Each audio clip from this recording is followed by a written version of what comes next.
jūs esat susijęs su gyvenimo menu? Kaip jūs į jį patekote? Galbūt tai buvo Ravi Shankaro apsilankymas Europos parlamente.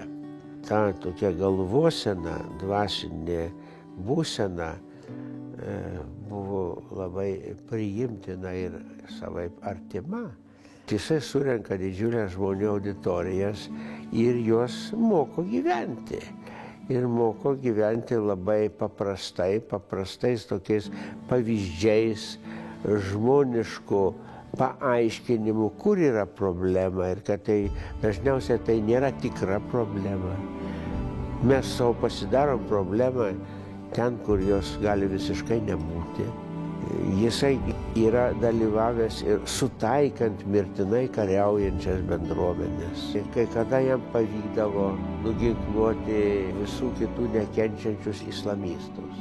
Ir jisai jiems paaiškindavo, kad gyventi yra daug geriau negu žudyti. Ravi Shankaras yra ištobulinęs ir įvedęs praktiką pratybas, kurios kartu fizinės ir dvasinės, nes tai yra kvėpavimas. Kvėpavimo procesai tai yra fizinis darbas, bet tu bendrauji su aplinka, priimi orą, tu esi toj aplinkoje ir tu kažką kitaip pradedi suprasti. Tai truputį kas kita negu valgymas, kvėpavimas. Tai yra nuolatinis buvimas aplinkoje ir iš dalies joje.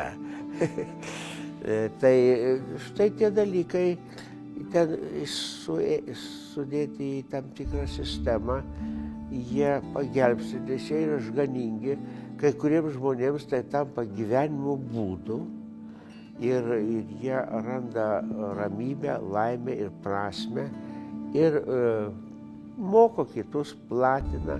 Ir tai nėra tikėjimas arba sekta, kaip galime būtų pagalvoti. Štai jie čia tokie visi dabar ten, o visi kiti yra blogi arba klystantis. Neklystantis ateikit ir pabūkit kartu ir viską. Kada jūs buvote tam festivalį, ar ne, prieš kažkiek laiko?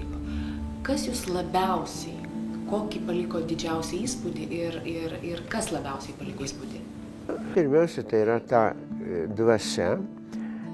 Daugybės žmonių, ten yra aišku ir tokie labiau jau pašvesti, visi vegetarai suprantama, visi medituoja ir visi padeda daryti tuos tokius mokomuosius ir sielos gydymo renginius. Nebūtinai ten atvažiuoja žmonės pažeistomis sielomis. Imunitetas labai reikalingas visiems. Tai, kas yra praktikuojama ten, meditacijos su tam tikrų maldingų susikaupimu ir geros valios generavimu iš savęs, santaikos su aplinka, su pasauliu. Tu ieškai savo santaikos, tu žinoma turi rasti su savim pirmiausiai. Bet tai yra kartu, tu negali konfliktuoti su pasauliu, o būti savį užsidaręs ten koks nors ramus ir laimingas, taip nebus niekada. Jeigu tu randi ir turi savyje harmonijos ir geros valios, su kuria gyveni ir atlaikai negandas, negandos. Kaip kam atrodo kokios negandos, tai būna ir žinoma ir lygos, ir nelaimės, ir visokie labai konkretūs dalykai. Arba tu tiesiog esi sutrikęs dėl savo galbūt, kaip tau atrodo, nevykusio gyvenimo, nepasisekusio. Tu turėjai kokių nors tenai planų, svajonių neįvykdyti, bet tu gali padaryti išvadą, kad tai nebuvo svarbiausi dalykai, apie ką tu svajoji, ir nieko baisaus, kad tu to nepasiekei. Gal tu gali pasiekti, ar esi pasiekęs kaip ir, susitaikymą. Susitaikymą su pasauliu, su savo gyvenimu ir ką tu aplink save galbūt telki arba ką tu neši. Ar jums neatrodo gerai, kad žmogus vis tiek turėtų eiti, siekti į priekį ir kažko tai norėti papildomai? Bet žiūrint, ko papildomai? Tai čia mes prieinam prie pagrindinių gyvenimo prasmės dalykų. Kalbiesi su žmonėmis, man tenka ir su vaikais, su mokiniais, su jaunimu kalbėtis. Tai tie klausimai ateina, tokie lyg ir labai paprasti, bet vertybės visiškai sujauktos. Nu, kodėl vaikams visiškai aiškus yra skirtumas. Vaikai labai lengvai pasako, nori, kad tėveliai turėtų daug pinigų, kad galėtų visokių ten gerovės tenai, dovanų tenai, pasivažinėti, pamatyti, gauti visokių technikos dalykų, žaidimų ir taip toliau. Tai gal tai ir gerai, bet o kurioje vietoje yra toks tavo noras, vaikeli, kad tavo tėvas ir mama vienas kitą mylėtų ir visada su tavim būtų, kad jie neišsiskirtų ir kad tu juos abu turėtų.